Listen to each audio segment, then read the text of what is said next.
Are you going to vote for the electric chair or lethal injection? Now, in the back of your book, there's a little tiny card. It's called the World's Smallest Political Quiz. One of the things that it does is to eliminate the fallacy that everything is left or right. There is also up and down. Now, Hitler was a totalitarian. Hitler wanted to control your mind and your money. You have no control. The state or the government has all the control. He's on the bottom of a little diamond shape. Now, the Democrats want to control your money, but not your mind. So they are on the left. The Republicans want to control your mind, but not your money. So they are on the right. If you are on the top, where you want to control your own money, you want to do your own thinking, then you are a libertarian. You believe that you are smart enough to spend your own money. You are smart enough to decide for yourself whether you want to read Playboy. Pornography is in the eye of the beholder. You're, adult, make your own decisions. So, stop thinking as everything left and right. Think of everything as two-dimensional, left, right, up, or down. Where do you want to be on the playing field? And you can answer these 10 simple questions, and you give you a score, and it will let you know basically where you stand. Now, let me give you a little anecdote that I developed to talk about the difference between the Republican Party with a capital R and a republic, which is a form of government, with a small r. Let's say that I walk into the room and I have a pet. And my pet is under my arm and it's going, bark, bark, bark, bark. And you say, what's your pet's name? And I say, my pet's name is Dog. Now, my pet is a dog with a small d, but I've also given him a name. And his name is Dog with a capital D. And so I take my dog with me. And so for several years, this dog is my pet dog. Now my dog dies. And I go out and I get a new pet. And I come walking into the room with a new pet. And I've got my new pet under my arm. And my new pet is going, meow, meow. And you say, what do you call your pet? And I say, I call my pet Dog. This is Dog 2. But I like the name so much, I just kept the name. So now, I call my pet Dog with a capital D. What is it? Is it a dog with a small d? No. The name has nothing to do with the animal. The Republicans with a capital R have nothing to do with the Republic with a small r. They've just kept the name. They are voting away all of your rights. Now, people say, well, I don't want to vote for one of the smaller parties because I don't want to waste my vote. I would rather vote for one of the guys that's going to win. And I'm going to ask you again, do you want to vote for Stalin or Hitler? Because those guys are going to win, they're going to get most of the votes. Is there anybody here whose mother did not ask them, if all your friends jump off a cliff, are you going to jump off too? Isn't that stupid? The definition of insanity is doing the same thing over and over again and expecting different results. If you think that the United States is in trouble, and you go back to vote, and you vote Democratic or Republican just like you've always done, thinking that you're going to fix it, you are insane. You are crazy. Call the men in the white coats, and we'll have them come and pick you up. If you want things to be different, you have to do something different. I don't care which party you vote for. I really don't.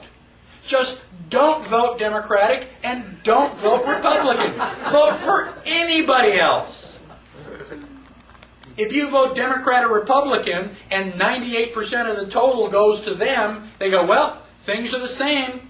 We got, the will of the people. They don't want anything to change. You say, well, yeah, but if I vote for the Libertarian, he's never going to win. Well, no, if you don't vote for him. But if you vote for him, and let's say he gets 20% of the vote, is he the president? No. But whoever is president is going to go, wait a minute, this guy got 20% of the vote. I'm going to go stand over there and do a little bit more what he was doing. They're going to have to pay attention to you. Have we ever had a socialist president? Well, nobody on the Socialist Party. We've never had somebody from the Socialist Party elected as the president. But they didn't have to. They just started the Socialist Party of America, and they just keep putting out all these ideas and getting votes. And so the Republicans and Democrats have both been becoming more and more socialist. How many people remember Franklin Delano Roosevelt? He may not have been on the socialist ticket, but Roosevelt was a socialist. He went to England, which is the center of all socialism in the world, and he learned to be a socialist. He got elected in 1932, and all of his New Deal is socialism. You like my dog? Meow, meow. Are you going to be fooled if I change the name? No. It's a cat. So then why are you so surprised when they call it the New Deal, and I go, it's socialism? How can you be fooled so easily?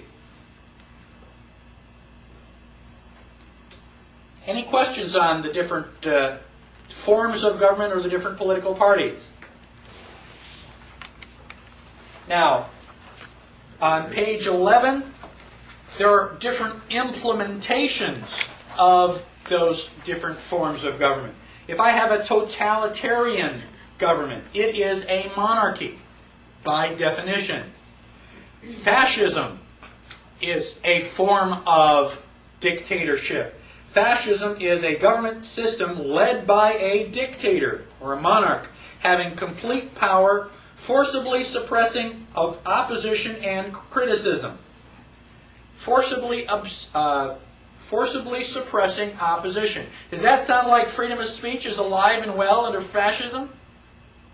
No, you have no freedom of speech. In fact, if you say anything that the government doesn't like, you're going to disappear about 2 o'clock in the morning, and nobody's ever going to hear from you again. Now, Stalinism is another form of government. Well, Stalin was an American ally. We don't want to piss him off, and so even though he was a fascist, we don't want to call him that because that might be a little embarrassing. He was our buddy. And so we invent a new name. We call it Stalinism.